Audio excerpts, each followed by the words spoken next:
भाई, प्रधानमंत्री नरेंद्र मोदी ने देश की इकोनॉमी को रॉकेट बना रखा है, सच है। प्रधानमंत्री मोदी ने दुनिया में बढ़ती महंगाई के बीच भारत में महंगाई को थाम रखा है, सच है। प्रधानमंत्री मोदी के आने के बाद देश में इंफ्रास्ट्रक्चर का विकास तेजी से हुआ है, 100% सच है। लेकिन एक बड़ा सच यह भी है कि आम आदमी यानी मिडिल क्लास देश के विकास में योगदान देने के लिए चुपचाप जो टैक्स पे टैक्स भरे जा रहा है, वो ना अब उसको अंदर ही अंदर बहुत कचोट रहा है। और उसको उम्मीद भी उन्हीं नरेंद्र मोदी से है जिनके राज में ये टैक्स लग रहा है। उसे लगता है कि मोदी जी कुछ ना कुछ तो मिडिल क्लास के लिए जरूर सोचेंगे। और इसलिए पाठशाला में हमने कल भी पॉपकॉर्न से लेकर पुरानी गाड़ी पर लगने वाली जीएसटी का चैप्टर खोला था। पाठशाला में कल जब हमने टैक्स का चैप्टर खोला, तब से हर जगह उसकी चर्चा हो रही है। पाठशाला का कल का हमारा चैप्टर भयंकर वायरल भी हुआ, क्योंकि टैक्स का मामला ही ऐसा है। आम आदमी का ये दर्द है जो कोई बात करने को तैयार नहीं, लेकिन हमने पाठशाला में वो मुद्दा उठाया। हमने सवाल उठाया था कि क्या मिडिल क्लास का काम इस देश में सिर्फ टैक्स भरने का रह गया है क्या?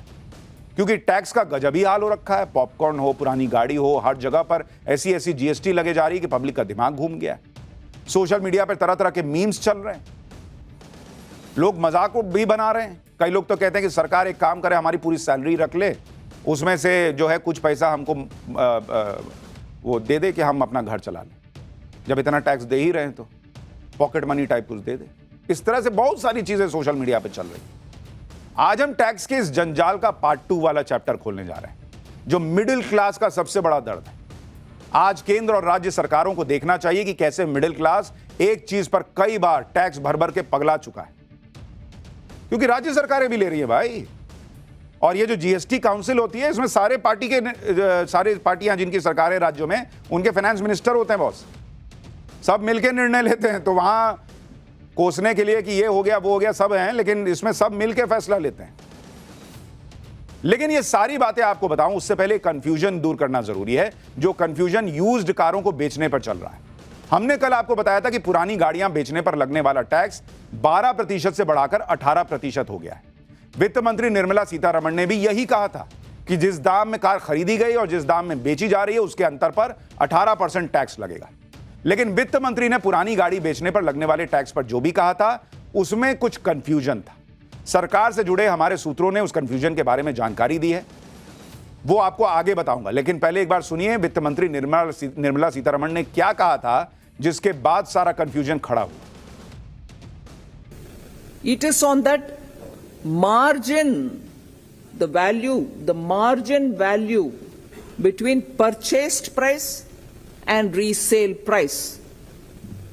12 लाख में खरीदा, 9 लाख में बेच रहे हैं सेकेंड हैंड यूज्ड व्हीकल के नाम पर। On the margin is only this 18% is being put, as would be for any used car. जो वित्त मंत्री ने कहा वही हमने आपको कल बताया भी था। जीएसटी काउंसिल की बैठक में जो भी फैसले लिए गए थे, उसके बारे में पीआईबी की प्रेस रिलीज में भी जानकारी दी गई थी।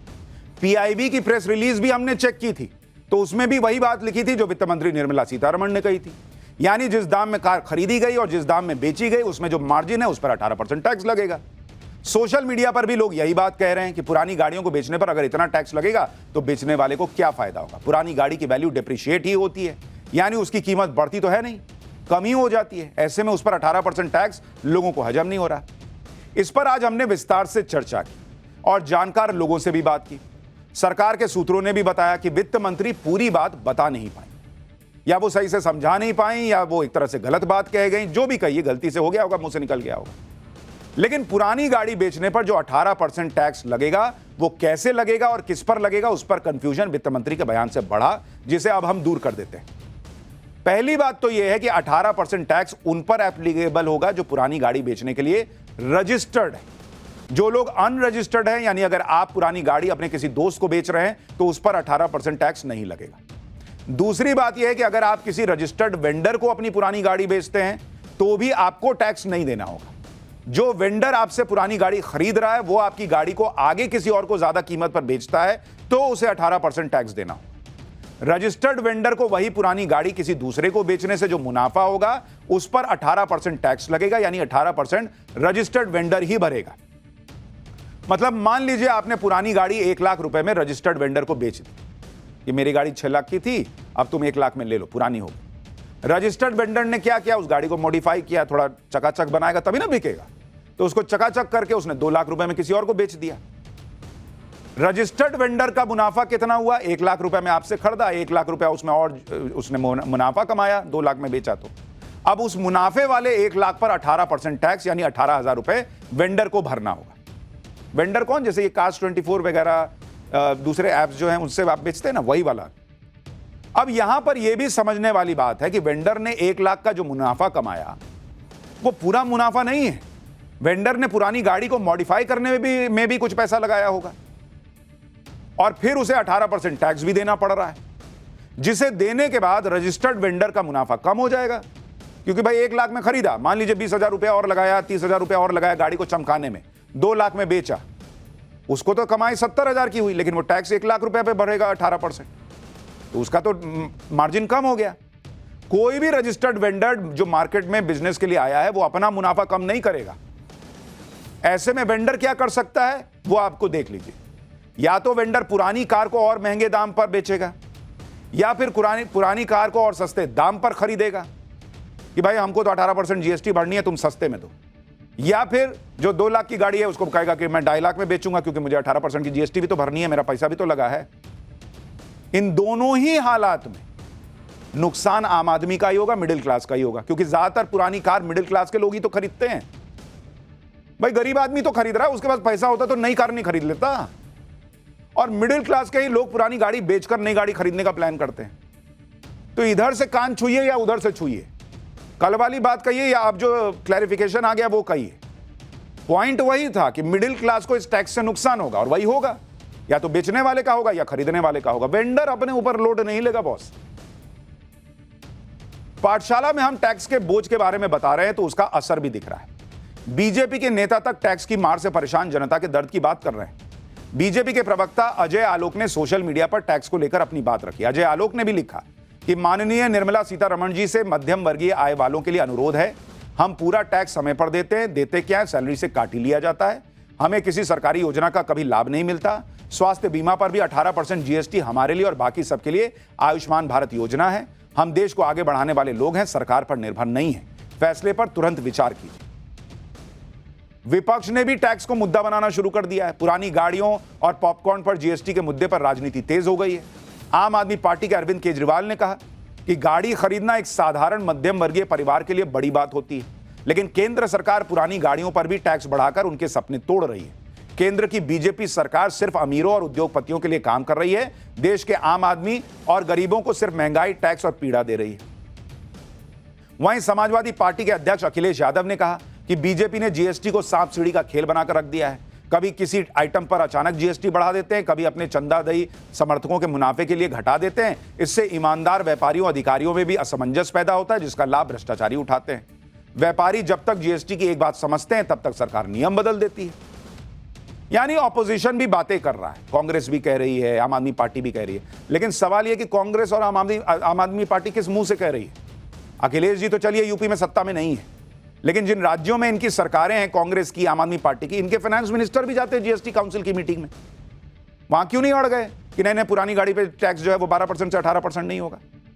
इसलिए मैंने कहा ना आपको कि मिडिल क्लास का दर्द कोई नहीं समझ रहा है, किसी एक पार्टी की बात नहीं है।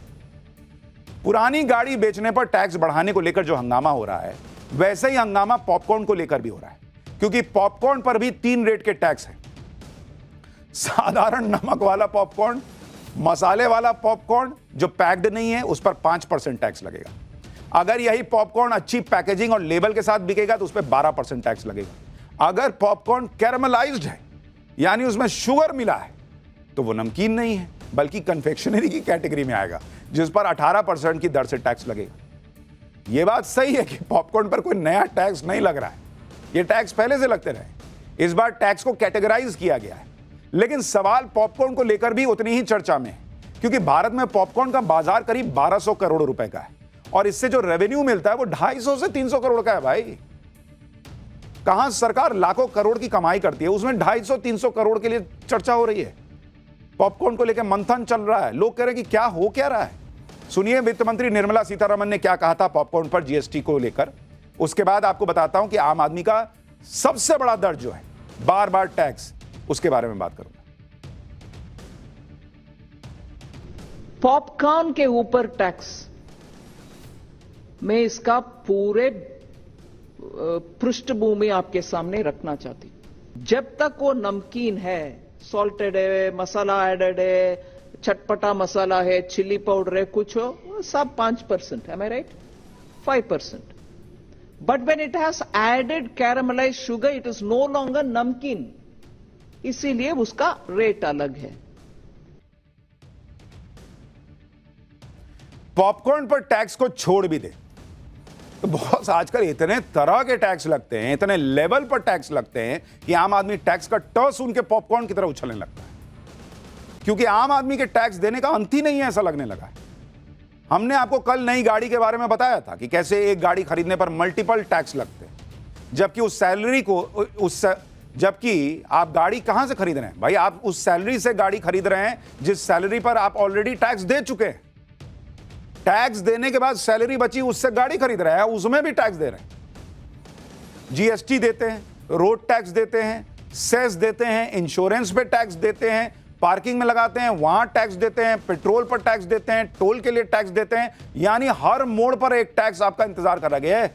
लो इधर लो पैसा लो, कहां उधर कहां ले जा रहा है? गाड़ी का उदाहरण कल हमने आपको बताया था, लेकिन इसी तरह से कई उदाहरण है जिसने मिडिल क्लास का जीना हराम कर दिया है। एक उदाहरण प्रॉपर्टी का भी है और उसके बारे में भी आज बात करनी जरूरी है, क्योंकि मिडिल क्लास का सबसे बड़ा सपना घर का होता है। आम आदमी क्या बोलता है, घर के बड़े बुजुर्ग क्या बोलते हैं, अच्छा ठीक कमा रहे हो अब जरा घर ले लो, लेकिन उस सपने पर भी कई लेयर के टैक्स लगते हैं बॉस। आमतौर पर कोई प्रॉपर्टी जैसे फ्लैट या प्लॉट खरीदने पर सरकार उस पर स्टैंप ड्यूटी या रजिस्ट्री लेती है, लेकिन जब इस प्रॉपर्टी को दोबारा बेचा या खरीदा जाता है तो उस पर फिर से अलग अलग सरकारी फीस लग जाती है। बहुत लोगों का यह दर्द भी है कि पहले ही महंगे होम लोन पर फ्लैट खरीदने का बोझ है।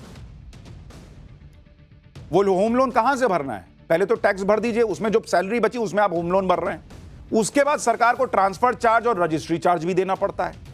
भाई पहली बार प्रॉपर्टी बेचने या खरीदने पर सरकारी चार्ज देने की बात समझ में आती है, लेकिन बार बार उस पर फीस वसूलना यह बहुत भारी पड़ जाता है मिडिल क्लास को। भाई आपको प्रॉपर्टी पर लगने वाली सरकारी फीस के बारे में बताता हूं।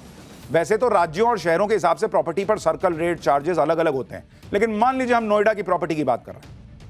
भाई नोएडा जैसे शहर में 50 लाख रुपए की कीमत वाले नए फ्लैट के लिए 7% की स्टैंप ड्यूटी लगती है, यानी 3,50,000 रुपए चुकाइए।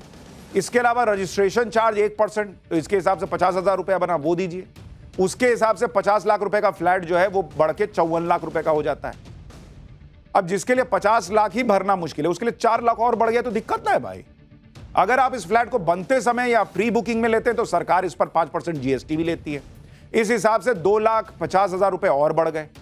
इस तरह कुल कीमत 56,50,000 रुपए पहुंच जाती है। अगर फ्लैट की खरीदार कोई महिला है तो आपको मात्र 10,000 रुपए की छूट मिल जाएगी। अब यह भी समझिए कि 50 लाख रुपए की कीमत वाले इस फ्लैट को दोबारा बेचा जाता है तो इस पर सरकार को कितनी फीस देनी पड़ती है। मान लीजिए अगर 50 लाख रुपए की कीमत वाले फ्लैट को बेचा जाता है तो क्या स्थिति बनती है, जरा इसको देखिए आप। मान लीजिए आपने जो फ्लैट की कीमत है, फ्लैट की कीमत वो बैठी 50 लाख। अब आप देखिए बार बार जो टैक्स देना पड़ता है ना, एक बार आपने शुरू में लिया रजिस्ट्री के लिए समझ में आता है, और इसमें मान लीजिए साइज फ्लैट का जो है वो हमने पकड़ लिया कि मान लीजिए 93 वर्ग मीटर है, जिसको आप हजार वर्ग फीट कह सकते हैं। सर्कल रेट अमूमन 40,000 से 1 लाख रुपए का है। मान लीजिए हमने एवरेज सर्कल रेट पर पकड़ा कि भाई एवरेज सर्कल रेट कितना है, तो हमने 50,000 रुपए का 50K का पकड़ लिया एवरेज सर्कल रेट। अब बॉस आपने पहले जब एक आदमी ने खरीदा उसने रजिस्ट्री कराई, अब वो बेच रहा है फ्लैट को, उस पर ट्रांसफर चार्ज लग रहा है। मतलब आप हिसाब देखिए कि अब इस पर ट्रांसफर चार्ज लगेगा। ट्रांसफर चार्ज कितना लगेगा बॉस? 2.5% प्रति वर्ग मीटर का ट्रांसफर चार्ज लगेगा कि भाई आप इससे से उससे उस पर ट्रांसफर, उस आदमी के पास ट्रांसफर हो रहा है। तो 50K का 2.5% कितना हो गया भाई? तो ये कितना हो गया? करीब करीब 1250 रुपए। तो अब आपका ट्रांसफर रेट कितना हो जाएगा पता है? जो ट्रांसफर चार्ज आपको देना होगा ये आपका करीब करीब बैठेगा 1250 रुपया इंटू 93 वर्ग मीटर इज इक्वल टू 1,16,250 रुपए। किस बात का बॉस? ऑलरेडी रजिस्टर्ड प्रॉपर्टी है, उस पर ट्रांसफर चार्ज 1,16,250 रुपए का आप भर रहे हैं, और उसके बाद आप रजिस्ट्री भरिएगा। आप रजिस्ट्री के लिए उसके बाद रजिस्ट्री चार्ज भरिएगा 6%, वो कितना, करीब 3 लाख रुपए के करीब बैठेगा। तो फिर रजिस्ट्री भी होगा, तो फ्लैट की कुल कीमत 54,16,250 रुपए हो जाएगी। मिडिल क्लास क्या करेगा बॉस? ये ट्रांसफर चार्ज जैसी चीज क्या है? अगर इस फ्लैट के साथ पार्किंग स्पेस भी खरीदा जाता है तो उस पर भी फीस चुकानी पड़ती है। यानी पहली बार प्रॉपर्टी खरीदने पर सरकार को फीस चुकाओ, दूसरी बार भी खरीदने पर भी फीस चुकाओ, जितनी बार प्रॉपर्टी बिकेगी, खरीदी जाएगी, उतनी बार ट्रांसफर चार्ज लगेगा। रजिस्ट्री तो जो होगी सो होगी। और बॉस, ये तो जो खरीद रहा है वो तो ट्रांसफर चार्ज भर रहा है, वो रजिस्ट्री फिर से करा रहा है, जो बेच रहा है वो कैपिटल गेन टैक्स भरेगा। खत्म ही नहीं हो रहा है बॉस। जो कमा रहा है वो भी टैक्स भर रहा है, जो पैसा दे रहा है वो भी टैक्स भर भर के परेशान। मल्टीपल टैक्स सिर्फ फ्लैट प्लॉट में ही नहीं लग रहा, बल्कि एजुकेशन सेक्टर में भी मल्टीपल टैक्स से मिडिल क्लास जूझ रहा है। मिडिल क्लास आदमी अपनी सैलरी पर ऑलरेडी टैक्स दे चुका होता है, उसके बाद जो पैसा बचा उसमें कॉलेज में, अच्छे कॉलेज में बच्चों के एडमिशन के लिए बोलता है कि जाओ अच्छे से पढ़ो, तुम भी अच्छे से कमाओ, तुम भी अच्छे से टैक्स देना। देश के बड़े और प्रतिष्ठित बिजनेस कॉलेज में से एक इंडियन स्कूल ऑफ बिजनेस में post graduate program in management for senior executives की फीस का ब्रेकअप आप देखिए बॉस, कितना टैक्स देना पड़ता है उसके बाद भी। पीजीपी मैक्स प्रोग्राम की एडमिशन फीस है 3 लाख रुपए, इस पर 18% जीएसटी यानी 54,000 रुपए लग जाता है। इसी तरह से एडमिशन फीस हो गई 3,54,000 रुपए। फिर ट्यूशन फीस है 38,78,000 रुपए, इस पर 18% जीएसटी यानी 6,98,040 रुपए। इस तरह ट्यूशन फीस हो गई 45,76,040 रुपए, यानी एडमिशन फीस और ट्यूशन फीस पर 7,52,040 रुपए का जीएसटी भर देते हैं। मिडिल क्लास को उम्मीद थी कि हेल्थ इंश्योरेंस पर टैक्स घटाया जाएगा या हटाया जाएगा, जिसकी डिमांड बहुत समय से हो रही है, लेकिन हेल्थ और लाइफ इंश्योरेंस पर टैक्स के मुद्दे पर कुछ नहीं हुआ। आप देखिए कि हेल्थ इंश्योरेंस पर कितना टैक्स लग रहा है। अभी के नियमों के मुताबिक अगर आप देखिएगा 5 लाख रुपए से ऊपर के कवरेज वाले हेल्थ इंश्योरेंस पर 18% जीएसटी लगती है।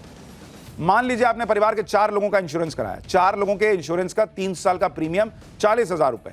इस 40,000 रुपए पर 18% की दर से जीएसटी लगेगी, यानी इस पर 7,200 रुपए का जीएसटी बन गया। 3 साल का कुल प्रीमियम 47,200 रुपए हो गया। हेल्थ इंश्योरेंस तो आज के जमाने में जरूरत बन गई, ये कोई लग्जरी नहीं है। हेल्थ इंश्योरेंस आदमी मुसीबत के वक्त के लिए लेता है, लेकिन इस पर भी जब 18% का टैक्स लग जाता है तो आदमी के दिमाग में डाउट आ जाता है कि पता नहीं यूज होगा नहीं होगा, उस पर इतना टैक्स भर रहे हैं, क्या जरूरत है, ये वो मामला गड़बड़ा जाता है। लेकिन आप देखिए कि इतनी महत्वपूर्ण चीज पर कोई फैसला नहीं हो पा रहा है। वित्त मंत्री ने क्या वजह बताई है वो भी सुनिएगा। और हेल्थ इंश्योरेंस के ऊपर भी, लाइफ इंश्योरेंस के ऊपर भी, फिर भी और थोड़ा जानकारी उनको चाहिए। जैसे कि मैंने मेरे ओपनिंग स्टेटमेंट में बताया, इंश्योरेंस रेगुलेटर से भी उनको रेगुलेटर का गाइडेंस मिलना है, वो भी मिलने के बाद फिर फाइनलाइज करेंगे जीओएम, फिर आएगा काउंसिल में। टैक्स के बोझ से मिडिल क्लास की कमर ऐसे समय में टूट रही है जब देश की इकोनॉमी तेजी से आगे बढ़ रही है। टैक्स कलेक्शन रॉकेट बना हुआ है, फिर भी टैक्स में राहत नहीं मिल रही। आप देखिए कि टैक्स कलेक्शन से सरकार को कितना तगड़ा फायदा हो रहा है। साल 2023-24 में कुल जीएसटी कलेक्शन 20,18,000 करोड़ रुपए का हुआ, जो पिछले वित्त वर्ष से 11.7% ज्यादा है। प्रति महीने औसत जीएसटी कलेक्शन 1,68,000 करोड़ के पार रहा, जबकि पिछले वित्त वर्ष में प्रति महीने औसत जीएसटी कलेक्शन 1.5 लाख करोड़ का था। जीएसटी कलेक्शन की सालाना औसत ग्रोथ 10% से ज्यादा है। जब सरकार को इतनी तगड़ी इनकम हो रही है, जीएसटी कलेक्शन रिकॉर्ड तोड़ हो रहा है, उसके बाद भी अगर टैक्स बढ़ रहा है तो उसकी वजह कई ऐसी योजनाएं जिस पर प्रश्न है कि क्या इसकी जरूरत है आज की डेट में। इनमें से एक है मुफ्त राशन जैसी योजना। केंद्र सरकार ने संसद में प्रधानमंत्री गरीब कल्याण अन्न योजना में खर्च हुई रकम की जानकारी दी। इसके मुताबिक अप्रैल 2020 से दिसंबर 2022 तक मुफ्त राशन बांटने में 3,91,000 करोड़ रुपए सालाना खर्च हुआ, यानी प्रति महीने 14,000 करोड़ रुपए का खर्च। इस हिसाब से अप्रैल 2020 से दिसंबर 2024 तक कुल खर्च लगभग 7,28,000 करोड़ रुपए हो गया। 1 जनवरी 2024 से मुफ्त राशन योजना अगले 5 साल के लिए बढ़ा दी गई है, जिस पर कुल 11,80,000 करोड़ रुपए खर्च होंगे। तो मिडिल क्लास कह रहा है बॉस हम तो नहीं लेते ये राशन, और जो लोग राशन ले रहे हैं आप ग्राउंड पे जाइए, लोग कहते हैं कई लोग तो वो उनको राशन इतना ज्यादा हो रहा है कि उनमें से कई लोग बेच देते हैं। कई लोग कह रहे हैं लेबर की दिक्कत हो गई है क्योंकि लोग काम नहीं करना चाह रहे, इतना राशन उनके घर पर हो गया। और कोविड के समय ये योजना शुरू हुई, समझ में आता आज की डेट में क्यों चल रही है, इतना पैसा क्यों खर्च हो रहा है। मुफ्त राशन योजना कोविड के समय शुरू हुई थी, उस समय लोगों को इस योजना की जरूरत थी, लेकिन अब कोविड खत्म हो चुका, इकोनॉमी भी वापस से स्पीड में आ चुकी है, लेकिन मुफ्त अन्न योजना लगातार जारी है। वैसे मुफ्त राशन योजना पर सुप्रीम कोर्ट भी सवाल खड़े कर चुका है। अभी दिसंबर में ही एक मामले की सुनवाई के दौरान सुप्रीम कोर्ट ने सख्त टिप्पणी की थी। सुप्रीम कोर्ट ने कहा था कि सरकार कब तक मुफ्त राशन बांटेगी, रोजगार के अवसर क्यों नहीं बनाए जाते। 81 करोड़ लोग मुफ्त राशन ले रहे हैं, सिर्फ टैक्स देने वाले ही योजना से बाहर है। यह सुप्रीम कोर्ट कह चुका है कि भाई कब तक फ्री राशन दीजिएगा। लेकिन इसमें समस्या भी है, जैसे ही बंद कीजिएगा ऑपोजिशन चढ़ जाएगा, हंगामा करेगा कि अरे बॉस ये देखिए मुफ्त राशन गरीबों का बंद कर दी। तो चले जा रहा है। और अगर सोचिए वो लाखों करोड़ रुपए बच जाए तो मिडिल क्लास को कितना फायदा हो सकता है। दिक्कत सिर्फ इस बात की नहीं है कि हर कदम पर टैक्स है, दिक्कत इस बात की भी नहीं है कि टैक्स भरा जा रहा है। मिडिल क्लास भर रहा है भाई, उसको देश के विकास में चीजें लग रही है, अच्छा लग रहा है, लेकिन टैक्स के बदले में जब कोई सुविधा वो नहीं ले रहा, सोशल सिक्योरिटी मिली, चाहे एजुकेशन में मिले, हेल्थ में, या फिर किसी मुसीबत में किसी की नौकरी चली जाए तो उसे मदद मिले ना भाई, कुछ और सुविधा ही दे दीजिए। अगर ये सब हो तो फिर टैक्स इतना किसी को नहीं चुभेगा। लेकिन ऐसा कुछ मिडिल क्लास के पास है ही नहीं। उसका बच्चा सरकारी स्कूल में पढ़ नहीं रहा, सरकारी अस्पताल में वो जाता नहीं इलाज के लिए, नौकरी आज की डेट में चली जाए तो घर चलाने वाला कोई नहीं है, और अलग अलग लेवल पर मल्टीपल टैक्स हैं। तो इसीलिए मिडिल क्लास परेशान होता जा रहा है कि बॉस क्या ही करें। मिडिल क्लास की हालत खराब है टैक्स भर भर कर। इंडिविजुअल से होने वाला tax collection all time high पर है, लेकिन दो सबसे बड़ा सवाल अभी भी बचे हुए हैं। 140 करोड़ के देश में 10 करोड़ के करीब लोग ही इनकम टैक्स क्यों फाइल कर रहे हैं। इसमें भी बड़ी संख्या ऐसे लोगों की है जो 0 रिटर्न फाइल करते हैं। देश में कृषि से होने वाली आय पर कोई टैक्स क्यों नहीं लगता। दूसरा सवाल सुनते ही पहला रिएक्शन ही यही होगा, बॉस ये कैसी बात कर रहे हैं, देश का किसान टैक्स भरेगा। बिल्कुल नहीं भरना चाहिए किसान को टैक्स, लेकिन उन किसानों को नहीं भरना चाहिए जिनकी आय कम है। कृषि से होने वाली आय की कोई सीमा ही तय नहीं है जिस पर टैक्स की छूट है। ये क्यों भाई? कितने ही किसान तो ऐसे हैं जो सैलरीड क्लास से ज्यादा कमा रहे हैं लेकिन टैक्स नहीं भरते। पर यह तो सिर्फ समस्या का छोटा हिस्सा है। बड़ी समस्या तो इस बात की है कि कृषि से आय के नाम पर टैक्स से छूट ले कौन रहा है, और क्या इससे देश को बड़ा नुकसान हो रहा है। क्योंकि साल 2012 में central board of direct tax यानी सीबीडीटी कह चुकी है कि बिना किसी जांच के कृषि से जुड़ी आय के नाम पर टैक्स में छूट सिस्टम में ब्लैक मनी को कृषि से आय बताकर लाने का रास्ता है। इतना ही नहीं, 2014 में टैक्स एडमिनिस्ट्रेशन रिफॉर्म्स कमीशन की एक रिपोर्ट ने कहा था कि बिना वेरीफाई किए कृषि से जुड़ी आय के नाम पर टैक्स छूट देने से वित्तीय सिस्टम में बड़ी अनियमितता बनती है, जिसका उदाहरण है बड़ी बड़ी कंपनियों का कृषि से जुड़ी आय के नाम पर टैक्स में छूट ले लेना। यानी कृषि से जुड़ी आय के नाम पर किसानों से ज्यादा फायदा क्या दूसरे लोग उठा रहे हैं, ये एक बड़ा सवाल है। और यह सवाल और पुख्ता होता है 2019 की सीएजी की एक रिपोर्ट से, जिसमें कहा गया था कि इनकम टैक्स ने 22,195 केस की जांच की। सीएजी ने इनमें से 6,778 केस की स्टडी की। इन केसेस में 3,656 करोड़ रुपए की टैक्स छूट क्लेम की गई थी कृषि से जुड़ी आय बताकर। इनमें से 57% क्लेम कंपनियों के थे बॉस, और 37% व्यक्तिगत टैक्स पेयर्स के। 22.5% केस में बिना दस्तावेज जांचे ही टैक्स में छूट दे दी गई थी। करीब 10.5% केस में जमीन के दस्तावेज तक नहीं थे विभाग के पास। 19% केस तो ऐसे थे जहां कृषि से जुड़ी आय के सबूत ही नहीं थे, और 11% केस में डेटा एंट्री की गड़बड़ियां थी, और भी कई दूसरी कमियां मिली। सवाल यह है कि क्या कृषि से जुड़ी आय पर टैक्स छूट का फायदा जरूरतमंद किसानों को मिल भी रहा है? और अगर नहीं मिल रहा है तो जो बड़े बड़े किसान हैं, जो बड़ी बड़ी रकम कमा रहे हैं, उनसे क्यों ना टैक्स लिया जाए। कृषि से होने वाली आय की एक सीमा क्यों ना तय की जाए कि इससे ऊपर कमाइएगा तो टैक्स लगेगा। कई ऐसे सवाल हैं। 140 करोड़ के देश में 10 करोड़ लोग इनकम टैक्स भर रहे हैं बॉस, ये बड़ी समस्या है। और नरेंद्र मोदी से लोगों को उम्मीद है, मिडिल क्लास को उम्मीद है कि मोदी है तो मुमकिन है कि मिडिल क्लास को मदद मिलेगी, मिडिल क्लास को राहत मिलेगी। ये टैक्स में कुछ छूट मिलेगी, कुछ मदद मिलेगी घर खरीदने में, या फिर नौकरी चली जाए तो कुछ सपोर्ट मिलेगा? कुछ तो कीजिए सर। ये आम आदमी का दर्द है, आप कहीं बाहर निकल जाइए, आम आदमी परेशान है टैक्स भरकर।